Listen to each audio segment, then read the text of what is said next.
On paper, Echoes of Aincrad is the Sword Art Online game you've been waiting for if you love the anime. Hello over there! Long time no see. It takes place during the Aincrad arc, the very first one in the series, which is easily the most memorable and iconic. As your own created character, you get to experience Aincrad without having to retread the path of series protagonist Kirito. He also doesn't have a huge role in the story, allowing Echoes of Aincrad to carve out its own identity with a brand new cast of characters in a single-player action RPG. But even when being mostly free from the confines of Kirito's presence, it still feels constrained by the anime's established lore. Sounds like a plan. Maybe Kirito's staying there. And unfortunately, the semi-open world structure is too bare and slows down the story's pacing to an unbearable crawl. Although, its saving grace is the frenetic combat that's a great mix of fun and methodical. In the Aincrad arc, players are unable to log out, and if they die in Sword Art Online, they die in real life. At certain points, you'll feel like you want to log out of Echoes of Aincrad, and luckily, you can.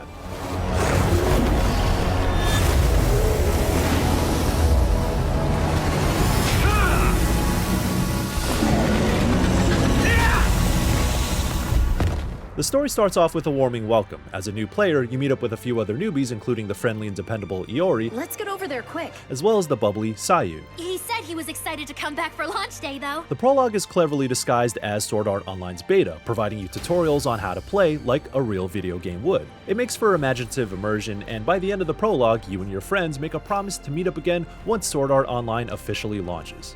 Let's team up again, alright? From that point on, the story runs parallel to the first arc of the anime, where Game Master Kayaba has forced all of SAO's 10,000 participants into a death game.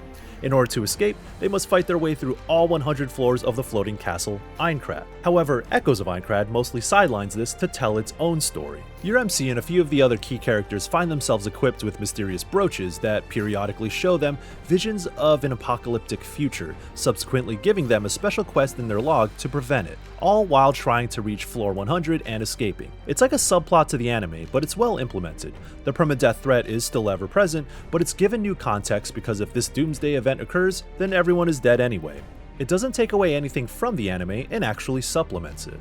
All things considered, it seems like bad news. I recommend we abandon it. The story, however, is stalled by the bare-bones open regions. It's not exactly an open world, as you instead load into larger zones that are only accessible via story or side missions, and even then, you're only allowed to explore portions of it at any given time. Each mission has a designated inbounds area, and you can't just go off and see what you like. If you go out of bounds, you're simply turned around. This railroaded approach kills any sense of wonder and encourages you to just go straight for the critical path objective. You activate safe zones along the way, uncovering more of the map, and there's usually only one or two correct ways to reach new safe zones. You simply run along the path laid out, no climbing or gliding, and there's not much in the way of secrets or spectacle outside of treasure chests and landmarks to liven up the limited exploration. Granted, you can find magical arcs around the area and fight a mini-boss to break nearby seals to unlock shortcuts, but that's hardly a remedy given how drawn out everything is. Mini-bosses are also mostly just bigger and reskinned versions of normal enemies too, and on top of that, many are recycled in different areas. One hit! Since you only really explore 2 floors of Aincrad, there's not much environmental variety. The first floor is entirely woodlands and forests with some swampland scattered in between, while all of the second floor is a barren desert. But there's also a lack of liveliness outside of towns. This would make sense lore-wise. If players die in real life when they die in Sword Art Online, why would they take the unnecessary risk of potentially getting mauled by a monster outside? The issue is that it doesn't translate well into an actual playable game world, resulting in empty zones with indistinguishable vistas as far as the eye can see. Now, there are some dungeons that mix things up visually, like the one between the 2 floors of Aincrad where stars and crystallized stalagmite fill the foreground. The story-related dungeons that are covered in glyphs are mainly there for story exposition and help break the repetitiveness, but those are few and far between. Long stretches of open segments can be done well, as you may see in a Xenoblade Chronicles as an excellent example. Unfortunately, Echoes of Aincrad doesn't have the environmental variety or rich diversity of monsters to support that design approach. Bosses and monsters are often palette swaps of the same wolves, bears, and trolls, and it was tiring fighting the same kind of boar over and over again. Monsters can also somehow see you from light years away, forcing you to engage in battle when all you're trying to do is find the next safe zone. Thankfully, Echoes of Aincrad's combat is one of its better parts. It's an action RPG with your typical light and heavy attacks, but there's an extra layer of depth with its specific approach to parrying and dodging. By timing your evasive maneuvers perfectly, you can launch stylized counterattacks with your battle partner to deal huge damage. Enemies can sometimes be resistant to stagger, so these counterattacks ensure that you can break their stances and gain the upper hand. It also encourages you to avoid button mashing and pay closer attention to incoming attacks. Similar to Bandai Namco's action RPG from earlier this year, Code Vein 2, you can pick one character to accompany you on missions, and some main story ones allow for multiple. It's a bit all over the place, and a bit of a letdown considering past Sword Art Online games were more consistent with allowing 3 or 4 to fight alongside you. It's kinda odd considering Echoes of Aincrad gives the impression of a party-based RPG in lore due to its emphasis on an original cast banding together to save the world. Gameplay-wise, choosing the proper partner can make some fights easier depending on your own personal approach to combat. For example, defensive-minded players might want to pick Iori for his healing field over Zash, who has more offensive capabilities, like granting an attack buffing barrier which gets stronger the lower the target's HP. Your combat approach may be affected by which of the 6 weapon types you choose, including swords, daggers, and axes, which have different speed and damage properties, and heavy weapons like maces and two-handed axes can perform crushing attacks normally without needing to charge up like swords, which can be helpful in downing enemies, leaving them vulnerable to a further onslaught.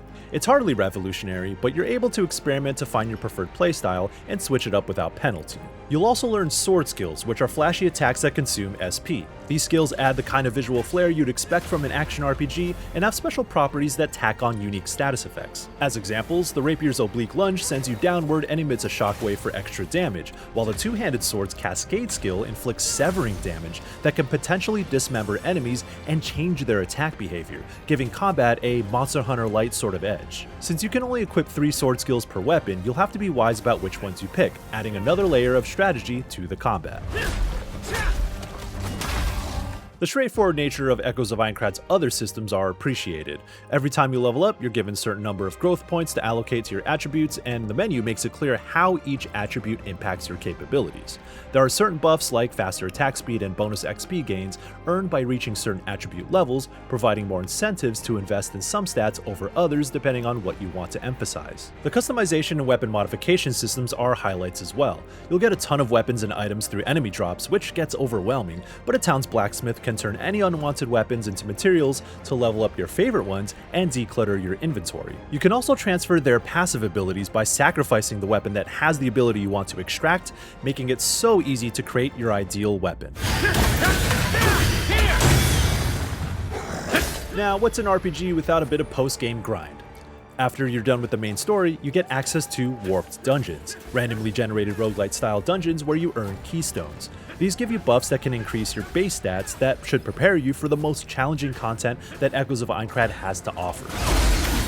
Warp dungeons are no joke either, as you'll quickly discover. Come under-leveled or unprepared without the proper equipment, and you'll soon find yourself getting decimated against bosses from even the first level. Let's go back for now. Clearing harder levels, which goes up to 10, will subsequently power up your keystones too, making warp dungeons worth doing since you'll also earn XP for killing the monsters anyway, and becoming strong enough to face the true final threat. Each Sword Art Online game feels grindier than the last, and you'd wish they were more substantive or just drew lessons from other RPGs. Having more interesting ways of earning XP instead of side missions mostly consisting of fetch quests and kill this monster here objectives for a little XP, well, that'd be a start. The bulk of the XP earned is through the monsters you're expected to slay along the way. At the very least, monsters scale with you, so you're earning enough to stay afloat. But it gets repetitive when that's the main crux, and I guess that's what we've come to expect from an RPG that's modeled after an anime about being in an MMO. That's the day I logged into Sword Art Online. Sword Art Online games have mostly been decent, although never truly exceptional. Echoes of Aincrad is a half step in the right direction with a novel story starring an original cast of characters without heavily relying on Kirito to help it stand out. However, the open zones and world design are big stumbles due to its restricted exploration, along with a lack of variety in both the environments and enemies. The fiery combat and the smithy's hot iron coals don't bring enough heat to thaw out the story's glacial pacing either.